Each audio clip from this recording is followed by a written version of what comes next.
नमस्कार दोस्तों, आज फिर एक बार आपका स्वागत है हमारे विकास के संवाद में। और आज फिर से एक बार हमारे साथ जुड़ चुके हैं ना ही सिर्फ एक नेता, एक विकास पुरुष, क्योंकि जितने कार्य बिहार प्रदेश के लिए इन्होंने किए हैं उसके बाद इन्हें विकास पुरुष का दर्जा देना कोई गलत नहीं है। सर, मैं आपका सबसे पहले हाथ जोड़कर सादर प्रणाम करता हूं, आपको नमस्कार करता हूं। धन्यवाद केतन जी। मैं आपके सभी दर्शकों को अपनी ओर से नमस्कार बोलता हूँ। सर, जैसा कि हम सबको पता है, आप बीते दिनों पथ निर्माण मंत्री रह चुके हैं और पथ निर्माण मंत्री में केंद्र में नितिन गडकरी जी का नाम और बिहार प्रदेश में माननीय श्री नंदकिशोर यादव जी का नाम आता है। तो जो आपने बिहार प्रदेश में सड़कों का ये जाल बिछाया है, इसके बारे में आप क्या कहना चाहेंगे? देखिए केतन जी, जब पहली बार बिहार में 2005 में एनडीए की सरकार बनी माननीय श्री नीतीश कुमार जी के नेतृत्व में, तो मुझे उन्होंने पथ निर्माण विभाग और पर्यटन विभाग का काम दिया। और मेरे सामने एक सबसे बड़ी चुनौती थी कि बिहार में सड़क नाम की कोई चीज़ ही नहीं थी, बल्कि सच पूछे तो सड़क में गड्ढा है, गड्ढा में सड़क है, ये कहना मुश्किल था। अब ऐसी चुनौती का सामना करना बड़ा कठिन काम था, लेकिन माननीय मुख्यमंत्री जी ने तय किया कि साहब अगर बिहार का विकास करना है तो बिना सड़कों के विकास के बिहार का विकास संभव नहीं है। एक बड़ी चुनौती थी, धन का भी अभाव था, लेकिन मैं धन्यवाद देना चाहूँगा पूर्व प्रधानमंत्री अटल बिहारी वाजपेयी जी का, जिन्होंने झारखंड के बंटवारे के बाद योजना आयोग में एक सेल बनाया था और उस सेल ने बंटवारे के बाद बिहार की मदद के लिए 1000 करोड़ रुपया प्रत्येक वर्ष देने का तय किया था। राष्ट्रीय श्रम विकास योजना के तहत 6000 करोड़ रुपये पड़े हुए थे। सरकार जब बनी हमारी, पूर्ववर्ती सरकार ने खर्च नहीं किया था। वो 6000 करोड़ रुपये में से मुख्यमंत्री जी ने 2000 करोड़ रुपया पथ निर्माण विभाग को दिया जी। और हमने तय किया, और साथ साथ मुख्यमंत्री जी ने यह भी एक निर्देश दिया कि बिहार के किसी कोने से अगर राजधानी पटना पहुंचना है उसको 6 घंटे से अधिक समय नहीं लगना चाहिए। एक भारी चुनौती थी, लेकिन हम लोगों ने प्लानिंग की और प्लानिंग के तहत हमारे यहाँ सड़कें चौड़ी बहुत नहीं थी। 4 लेन सड़क क्या होती है हम लोग नहीं जानते थे। वो भी अटल जी की देन थी कि जिन्होंने देश की 4 बड़े महानगरों को जोड़ने के लिए स्वर्णिम चतुर्भुज योजना के तहत सड़कों का निर्माण कराया था। उसमें बिहार में गया की तरफ स्वर्णिम चतुर्भुज योजना की सड़कें बन रही थी 4 लेन। बाद के दिनों में अटल जी की सरकार ने भारत को पूरब से पश्चिम, उत्तर से दक्षिण जोड़ने के लिए ईस्ट वेस्ट कॉरिडोर और नॉर्थ साउथ कॉरिडोर का बनाने का निर्णय लिया था। उसमें ईस्ट वेस्ट कॉरिडोर के तहत भी बिहार में सड़कें आई थी। बाकी बिहार की सड़कों में 4 लेन क्या होता है, बेली रोड को छोड़ के कहीं नहीं था। और 6 घंटे का लक्ष्य प्राप्त करने के लिए बिना 4 लेन सड़कों के, बिना ब्रिजेज के ये संभव ही नहीं। तो हमने तय किया कि हम सड़कों की चौड़ीकरण का काम करेंगे और हमने बड़े पैमाने पे 4 लेन सड़कों के निर्माण का काम बिहार में किया। स्टेट हाईवे को 2 लेन बनाने का काम किया, बल्कि नेशनल हाईवे के निर्माण पर भी हमने खर्च किया, जबकि नेशनल हाईवे भारत सरकार की सड़क होती है और उसके निर्माण का सारा खर्चा भारत सरकार ही देती है जी। लेकिन अगर नेशनल हाईवे खराब होता तो हम 6 घंटे में पहुंचने का लक्ष्य प्राप्त नहीं कर सकते। तो मुख्यमंत्री जी के निर्देश पर हम लोगों ने भारत सरकार की सड़कें नेशनल हाईवे पर 900 करोड़ से अधिक की राशि खर्च की। अब इसके बाद पुल निर्माण की समस्या थी। तो पूरे बिहार को गंगा नदी 2 भाग में बांटती है, उत्तर और दक्षिण। गंगा नदी पे जब हम सरकार में आए उसमें केवल 4 पुल थे, एक बक्सर में, दूसरा पटना में गंगा ब्रिज, गांधी सेतु इसको कहते हैं, तीसरा मोकामा में और चौथा भागलपुर। हम लोगों ने तय किया कि साहब इन पुलों से ही काम हमारा नहीं चलेगा। तो हम लोगों ने प्लानिंग की और गंगा नदी पर दर्जनों पुल बनाने का निर्णय लिया जी। आपको जानकर प्रसन्नता होगी कि आज की तिथि में गंगा नदी पर 7-8 पुल बनकर तैयार हो गए और अगले 2-3 साल के अंदर केवल गंगा नदी पर 16 पुल चालू हो जाएंगे। और वो पुल भी 2 लेन के नहीं होंगे, कई पुल तो 6 लेन के हैं, कई 4 लेन के हैं।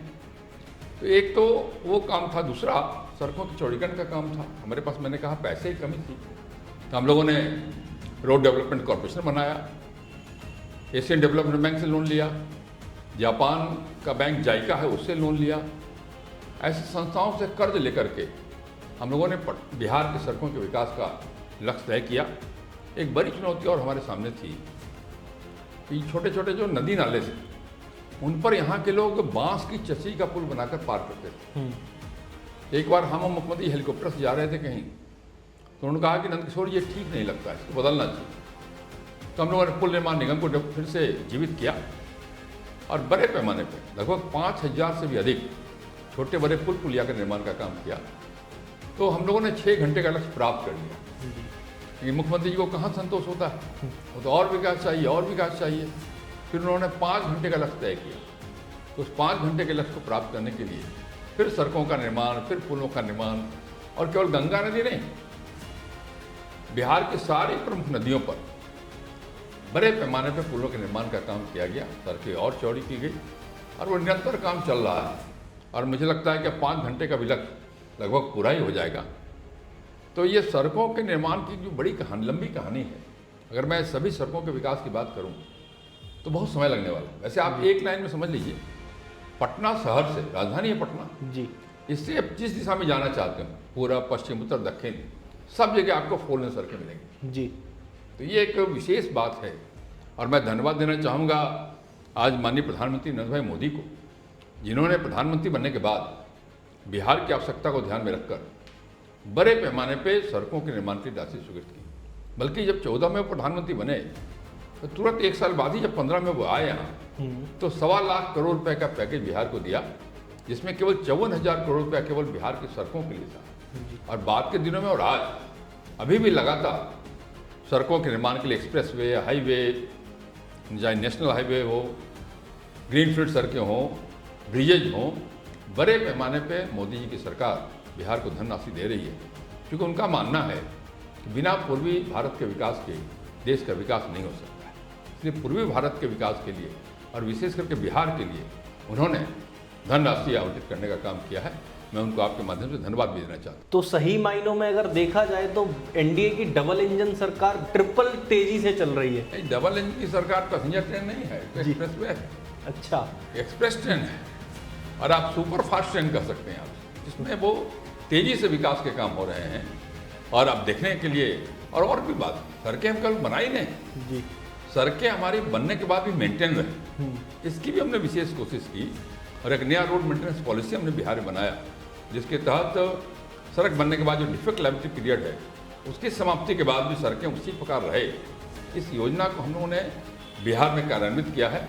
देश के दूसरे राज्यों के लोग हमारी इस योजना के बारे में जानने आते हैं, समझने आते हैं, कैसे हम सड़कों को बनने के बाद भी सालों साल तक मेंटेन रखते हैं। और मेंटेन रखने के लिए हम लोगों ने एक नया प्रयोग किया है, हम लोगों ने रोड एम्बुलेंस बनाया और 72 रोड एम्बुलेंस हम लोगों ने बिहार में जारी किया।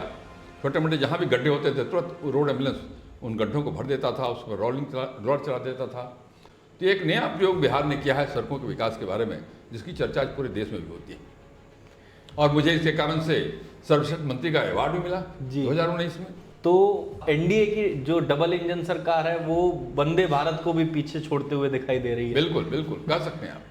तो सर ये तो हो गई बिहार प्रदेश की बात। आम आदमी, बिहार का जो आदमी है वो किसी भी कोने से 6 घंटे में तो पटना पहुंच जाएगा। आपके क्षेत्र में या पटना में उसकी सड़कों को लेके आपने क्या किया? स्वाभाविक है, पटना की सीमा में आ जाए और कंजस्शन में फंस जाए तो 6 घंटे का अलग से पूरा हो नहीं सकता है जी।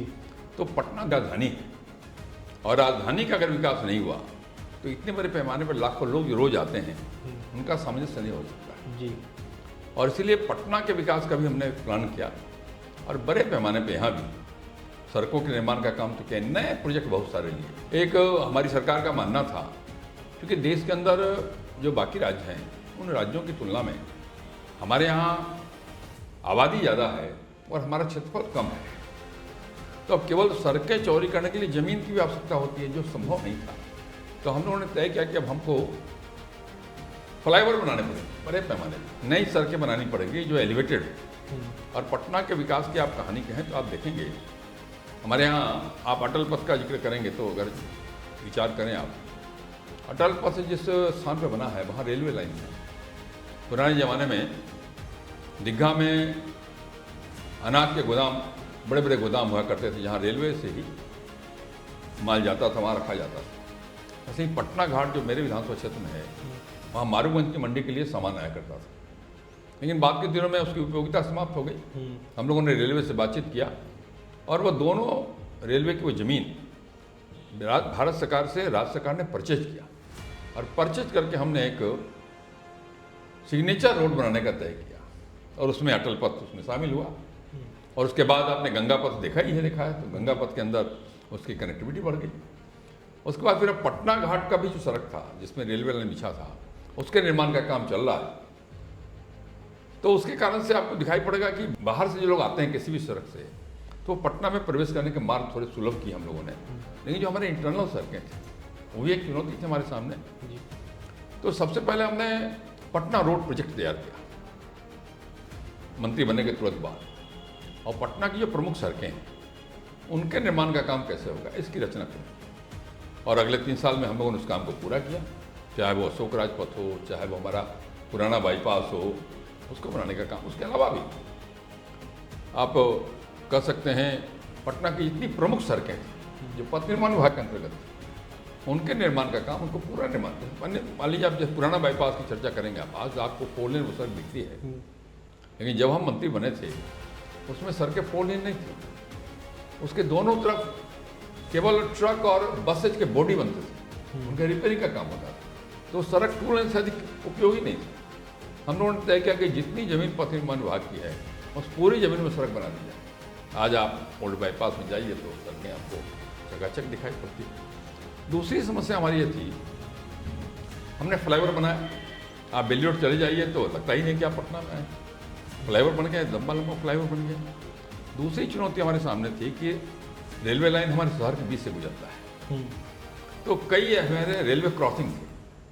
अब ट्रेनें आती थी, स्टेशन कई हैं हमारे यहाँ, पटना जंक्शन है, राजेंद्र नगर है, फिर आप आ जाइए गुलजार बाग है, पटना साहिब है। तो किसी भी स्टेशन पर गाड़ी आई तो बहुत कुछ देर पहले कुछ देर बाद बंद रहता था, तो लंबा जाम लगता था जी। तो हम लोगों ने तय किया कि साहब हमको हर हालत में इस पर आरओबी बनाना पड़ेगा। और एक बड़ी प्लानिंग हुई, क्योंकि आरओबी बनाने में आधा पैसा भारत सरकार का लगता है, आधा पैसा राज्य सरकार का लगता है। रेलवे लाइन के ऊपर का हिस्सा भारत सरकार उसका खर्च देती है, और जो उसके सर्विस लाइन का काम है वो बिहार सरकार उसका खर्चा देती है। तो हम लोगों ने भारत सरकार से बातचीत किया और सहमति बनी, तो आज कई फ्लाईओवर या कई आरओबी हमने पटना शहर में बना दिए जी। एक तो पहले केवल एक आरओबी था, चिड़ियाटार पुल। हम लोग पटना साहिब के रहने वाले लोग हैं, जब हम लोग सेक्रेटरी पर जाते थे तो घंटों उसमें जाम लगा रहता था, वो भी जर्जर था। तो ऐसे सारे आरओबी को चेंज किया हम लोगों ने। और आप कह सकते हैं कि आज चाहे वो चिड़ियाटार पुल हो, राजेंद्र नगर ओवरब्रिज हो, आप कुम्हरार का ओवरब्रिज हो, बहादुरपुर का ओवरब्रिज हो, अगम कुआं का ओवरब्रिज हो, सबका निर्माण का काम हम लोगों ने किया। आज व्यक्ति रेलवे क्रॉसिंग पार करने के लिए जाम की स्थिति का सामना नहीं करता है पटना के अंदर। एक तो ये विशेषता है। दूसरा आप कह सकते हैं कि एक हमारे सामने चुनौती थी कि पूरा शहर जो है उसमें ओल्ड बाईपास तो हो गया, लेकिन सड़कों का, ये शहर का विकास दक्षिण की ओर हो रहा था बड़े पैमाने पर। तो उधर की भी कुछ सड़कें चाहिए, चौड़ी सड़कें चाहिए थी। और जिनको पटना शहर में काम नहीं है, जो बाहर से आ रहे हैं, पूरब से आ रहे हैं, पश्चिम से आ रहे हैं, और इस सड़क को क्रॉस करके उनको आगे जाना है, उनके लिए क्या, जब वो शहर के अंदर से गुजरते थे तो पूरी शहर जाम की गिरफ्त में आ जाता था। तब हम लोगों ने प्लानिंग किया भारत सरकार से, उसमें भारत सरकार से बातचीत जब किया तो न्यू बाईपास, पटना का न्यू बाईपास, उसकी कल्पना हुई। और वो 4 लेन सड़क आज बनकर तैयार है, लोगों के लिए सुविधा उसके उपलब्ध हो रही है।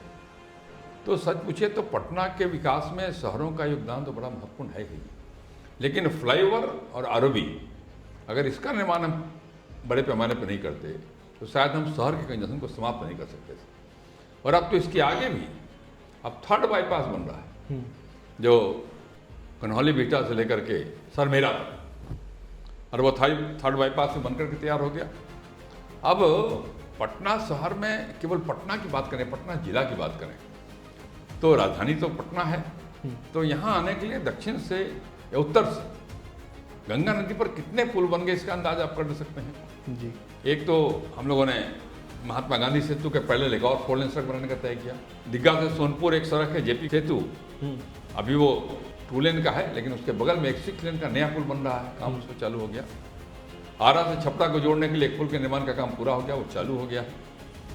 अब पटना शहर के चारों तरफ एक हम लोगों ने रिंग रोड की कल्पना की। और वो 6 लेन का रिंग रोड होगा।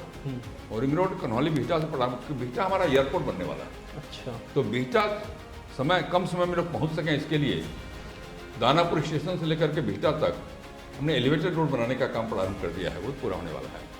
तो कन्हौली बिहटा से वो सड़क दक्षिण की ओर से घूमता हुआ जी, और कच्ची जगह बिंदुपुर 6 लेन पुल पे जाएगा, वहाँ से उत्तर बिहार की ओर जाएगा और फिर वो घूमता हुआ छपरा जिले में जाएगा, फिर मनेर के पास पटना से मिलता हुआ कन्हौली के पास पहुँचेगा। ये रिंग रोड बन रहा है, आने वाले दिनों में उसके निर्माण का काम पूरा भी हो जाएगा। मनेर के पास एक पुल बन रहा है, उसके बाद जेपी सेतु की बात की मैंने, उसके पहले एक और पुल बन रहा है, गांधी सेतु के पहले पुल बन रहा है। कच्ची जगह बिंदुपुर का आधा पार्ट बन के तैयार हो गया, आप जा सकते हैं दियर के अंदर, चालू भी हो गया। उसके बाद आप आगे बढ़ेंगे तो मोकामा में पुल बन रहा है, 1 लेन पहले से पुल एक था, एक नया 6 लेन पुल और बन रहा है। और बन रहा है। तो फिर बख्तियारपुर ताजपुर के बीच में एक पुल बन रहा है। तो अब किसी को उत्तर बिहार से पटना आना है तो उसको आने की कोई समस्या नहीं रहने वाली है जी, कंजेशन का कोई प्रॉब्लम नहीं रहने वाला है। तो जहाँ पटना का विकास किया हम लोगों ने, वहाँ साथ साथ राज्य को विकास के रास्ते पर आगे ले जाने के लिए, जी, बिहार के किसी कोने से पटना पहुँचने के लिए कम दूरी कम समय लगे उनको, इसका पूरा प्रयास किया है। आज उसका स्वरूप हमको दिख भी रहा। सर आपकी कॉन्स्टिट्यूंसी की बात करें, वो गुरु गोविंद सिंह जी की जन्म स्थल माना जाता है उसे, और उस पे आपने एक रोड का भी निर्माण किया है, जिस रोड को आपने उनको समर्पित किया, गुरु गोविंद सिंह लिंक पथ। उसके बारे में कुछ जानकारी दीजिए, क्या क्या समस्याएं आई लैंड एक्वायर करने में। और एक छोटा सा सवाल और ऐड करूंगा कि ये गुरु गोविंद सिंह जी को आपने जो ये समर्पित किया, तो उसके पीछे आपका क्या उद्देश्य था? देखिए, एक तो जब गुरु गोविंद सिंह महाराज का जन्म आता है तो बड़ी संख्या में श्रद्धालु देश भर से आते हैं, बड़ी बड़ी बसों में आते हैं। तो वो उसमें जेपी गंगा पथ बना नहीं, तो उनके आने का मार्ग शहर के अंदर से होता था, पूरा शहर जाम हो जाता था, उनको असुविधाएं बहुत होती। तो हम लोगों ने विचार किया कि कोई ऐसा मार्ग निकाला जाए ताकि वो आसानी से पहुंच सकें गुरुद्वारे तक। तब हम लोगों ने NH30 जो पटना बख्तियारपुर फोरलेन है, जिसका विस्तार मोकामा तक हो गया है, तो वहाँ से वो शहर में आ जाए, जो गुरुद्वारे के पास का इलाका है। तो हम लोगों ने उस 4 लेन से शहर में आने की रेलवे लाइन था बीच में, तो हम लोगों ने एक फ्लाईओवर ROB बनाया, फ्लाईओवर भी कर सकते हैं उसको आप, और NH30 से जोड़ने के लिए एक चौड़ी सड़क का निर्माण का काम, 4 लेन सड़क का निर्माण का काम किया। उसके लिए जमीन अधिग्रहण करना पड़ा हमें, और अब इसलिए उस पथ को हम लोगों ने गुरु गोविंद सिंह महाराज के नाम पर समर्पित किया। जी। बाद के दिनों में तो जब जेपी गंगा पथ बना लिया तो आसान हो गया, हमने कंगन घाट से जोड़ दिया गुरुद्वारे को। और अब तो सीधे जब पटना घाट से पटना साहिब स्टेशन का सड़क बन जाएगा, जो बन रहा है, तो पूरी कनेक्टिविटी हो जाएगी गुरु गोविंद सिंह महाराज के जन्म स्थान के लिए। श्रद्धालुओं को दिक्कत भी नहीं होगी, और जो इतनी बड़ी संख्या में गाड़ियां आती हैं उनके लिए भी हम लोगों ने एक प्रोजेक्ट तैयार किया। कंगन घाट के पास एक मल्टी लेवल पार्किंग के निर्माण का काम कर रहे हैं, जिसमें 99 करोड़ रुपया खर्चा आएगा। मंत्रिमंडल ने स्वीकृति उसकी दे दी है, उसका टेंडर भी हो गया है। मुझे लगता है कि अगले कुछ महीने में उसके निर्माण का भी काम प्रारंभ हो जाएगा। गुरु गोविंद सिंह महाराज के जन्म स्थान पर जो श्रद्धालु आएंगे उनको कठिनाई अब नहीं होगी, ऐसा मेरा विश्वास है। सर आपने अभी बात करी अटल पथ की, इस पे कारण क्या रहा था कि उनका नाम देने का? क्योंकि विपक्ष कभी कभी आरोप लगाता है कि अपने भाजपा के प्रधानमंत्री के नाम पर ये सड़क बन गई, या ऐसा कुछ आरोप विपक्ष लगाता है। देखिए, जो आरोप लगाते हैं उनकी चर्चा ही मत करिए जी, क्योंकि जितने संस्थान देश में उनके नेताओं के नाम पर हैं उतना तो मैंने सोचा भी नहीं है। अटल बिहारी वाजपेयी जी का इतना योगदान रहा है बिहार के विकास में। मैंने कहा आपसे कि जब पहली बार सरकार में आए तो उनका दिया हुआ पैसा काम आ रहा है। अटल बिहारी वाजपेयी जी देश के लोकप्रिय नेता थे जी, उन्होंने सुदृढ़ भारत, स्वावलंबी भारत, स्वाभिमानी भारत के निर्माण के लिए कदम बढ़ाया था। ऐसे नेता के नाम पर उस अटल पथ का नामकरण करना बिल्कुल समीचीन था, बिल्कुल उचित था, और हम उनके याद को जिंदा रखना चाहते हैं। सर ये जो न्यू बाईपास हमारा जो बना 4 लेन, इसकी जो लैंड एक्वायर करी आपने, उसमें आपको किन किन समस्याओं का सामना करना पड़ा और किस संस्था द्वारा ये बनाया गया? देखिए, कोई भी काम आप करेंगे, नया निर्माण करेंगे तो समस्याएं तो आती हैं। समस्याओं से भागने से समस्याएं कम नहीं होती है, मेरा मानना है। समस्याओं से जूझना पड़ता है, और वो सड़क वास्तव में नेशनल हाईवे है, NH30 पहले शहर के अंदर से गुजरता था, तो उसके लिए वो भारत सरकार ने उसकी मदद की, पूरा पैसा उसका भारत सरकार ने दिया है। लैंड एक्विजिशन का काम जरूर हम लोगों ने किया है जी। और समस्याओं से जूझे, समाधान निकला, आज संतोष भी हो रहा है। तो सर बिहार को सुपर फास्ट बनाने की आपका जो सपना था, एक तरीके से कहें अब एनडीए का सपना था कि बिहार के किसी भी कोने से अपना उसकी राजधानी पहुंचने में मात्र 6 घंटे लगे, तो वो आज पूरा हो चुका है या अभी भी उसमें क्या क्या लक्ष्य आपके बाकी हैं? देखिए, विकास के काम तो निरंतर होते रहते हैं जी जैसे जैसे समय बीतेगा उसकी आवश्यकता अलग अलग होगी, आवश्यकता के अनुसार आपको निर्माण का काम करना पड़ेगा। जी तो विकास की कोई सीमा नहीं होती। जी लेकिन मैं आपको ये कह सकता हूँ कि ये जो विकास है वास्तव में बिहार के मुख्यमंत्री नीतीश कुमार के की जो सोच है विकास उसका ही परिणाम है। और इस को लक्ष्य को पूरा करने में जो हमें सहायता मिली है, जो मार्गदर्शन भी मिला कह सकते हैं आप, वो पूर्व प्रधानमंत्री अटल बिहारी वाजपेयी जी का और वर्तमान प्रधानमंत्री श्री नरेंद्र भाई मोदी जी का, इन दोनों के आशीर्वाद के बिना हम इसको प्राप्त नहीं कर सकते थे।